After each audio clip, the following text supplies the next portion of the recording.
Well, when you think of putting up those Christmas decorations, the first thing you probably think of is finding the perfect Christmas tree. But one local grower says that real trees may soon be a thing of the past.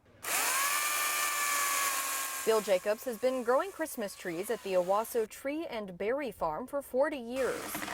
He says that his job really is about providing Christmas spirit for the community. You know, people want to go back to things that make them comfortable, and the family and the home and the fireplace and all that. The real Christmas tree is just part of that experience. Every year, Jacobs has thousands of Christmas trees for sale, many of which are grown right here in Owasso, but others are hauled in from across the country. We are limited as to what we can grow in Oklahoma. So all the short needle fir trees come from North Carolina, Oregon, or Washington. But Jacobs tells us over the past few years, trees have been much harder to get. It's going to keep getting worse. Last summer they had 114 degrees in Oregon, and then they had a drought. The thing that concerns me is that our freight went up this year 40% from last year. He says right now finding a tree over 10 feet tall is almost impossible, and within the next couple of years it may be hard finding any trees at all. The word is out, it may never eliminate the shortage. The gentleman we buy from lost about 80% of the trees he planted this spring. So now he's got to go back and replant those plus what he sells this year,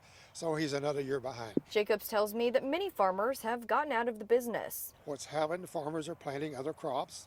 They're planting hops and they're planting grapes and hazelnuts, things like that, and not planting Christmas trees like they used to. But as for him and his family, well, he says that they won't be going anywhere anytime soon because they love providing the Christmas cheer for people far and near. And he says that they do tend to sell out of those medium and larger trees pretty quickly, so he says that now is the time to snag that tree while you can. In Owasso, Brooke Griffin, Oklahoma's Own, News on 6.